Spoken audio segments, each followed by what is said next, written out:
Welcome to the Journal.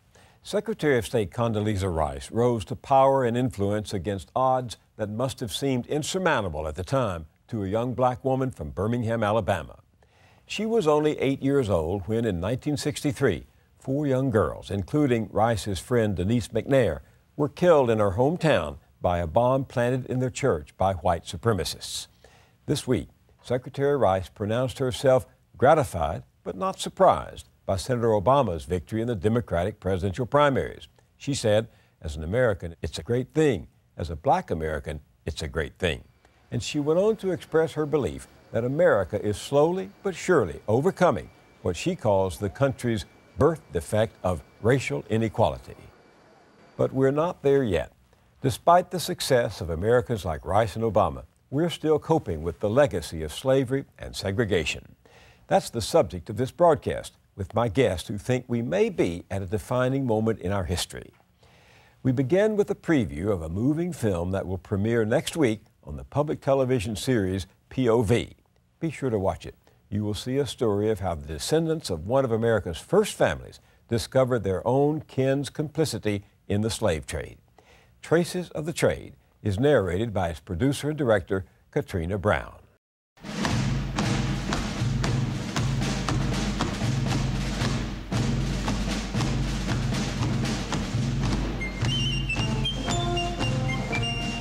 Every year, my family would get together for July 4th in Bristol, Rhode Island.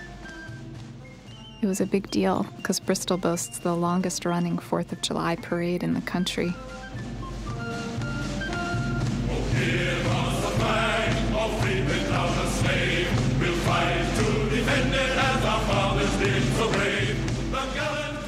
We'd watch the parade from the lawn of Linden Place. This big white mansion used to belong to my relatives. It's right in the center of town.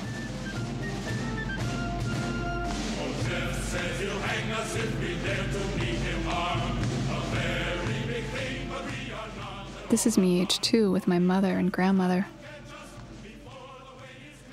Here's me age 3, bossing my brother around. My DeWolf ancestors were known as the Great Folk in Bristol.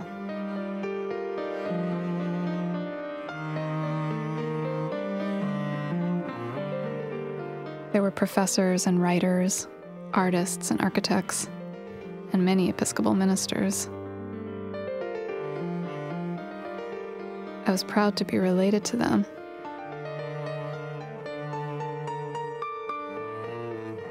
It never occurred to me to ask how we got so established.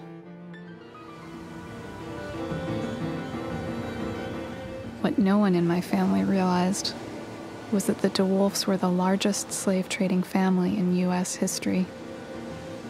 They brought over 10,000 Africans to the Americas in chains. 500,000 of their descendants could be alive today.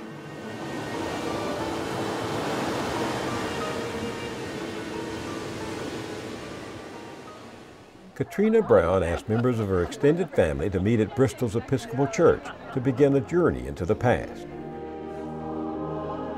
The church was pretty much new to me because I grew up in Philadelphia, where I was steeped in America's democratic ideals.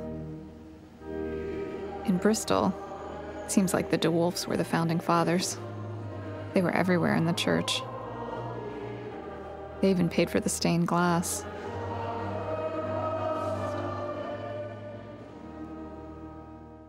Some in the family, and even the town itself, were reluctant for the story to be told.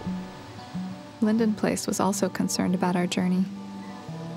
The mansion was built in 1810 by George DeWolf, one of the 2 most prominent slave traders in the family. Linden Place stayed in family hands until 1989, when it was turned into a museum. Some museum board members were worried about advertising this connection of Linden Place to slavery.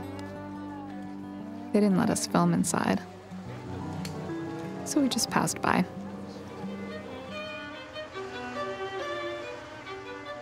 Down at the harbor is James DeWolf's warehouse. This is where rum went out and sugar and molasses came in. James is the one who really masterminded the family takeover of all aspects of the trade. By the end of his life, in 1837, he was supposedly the second richest man in the United States. At the Bristol Historical Society, tucked away in a corner on the second floor, there was a file cabinet full of DeWolf papers. These eerie records revealed the details of the logical economic model that the DeWolfs developed from 1769 to 1820. Here's how they made it work. First, they got the financing together. They recruited fellow townspeople to buy shares in their voyages, and eventually started their own bank. They also started an insurance company to cover the risk. Rum was the prime currency of the slave trade, so James acquired a distillery from his father-in-law. The DeWolfs also purchased ships, mostly from builders in Rhode Island and Massachusetts. The ships took rum to the Guinea coast to trade for Africans. July 4th, 1795, bought 9 prime slaves, 1 woman and 8 men, and paid for them tobacco, rum, hats, bread, mackerel. Many of the enslaved Africans were brought to work on plantations that the DeWolfs established in Cuba. These plantations supplied sugar and molasses needed to make the rum back in Bristol. They also served as holding places for Africans while the DeWolfs waited for slave prices to go up at auction. Havana, September 11th, 1806. John DeWolf of Bristol. Sale of 121 Negroes. Total income, $36,300, which today equals $553,000. The largest number of slaves were sold in Havana and Charleston, but Rhode Island slavers did business in more than 40 markets in the West Indies, North and South America. Rhode Island became the state most complicit in the American slave trade. Rum, Africans, sugar, rum. The efficient wheels of the triangle trade were set in motion again and again. And then there's one more detail. The slave trade was illegal for most of the time the DeWolfs were practicing it.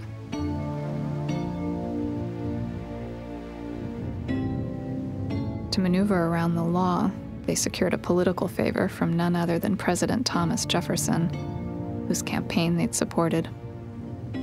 Jefferson appointed their brother-in-law as Bristol's customs official. This man always happened to be looking the other way as DeWolf ships went in and out of harbor.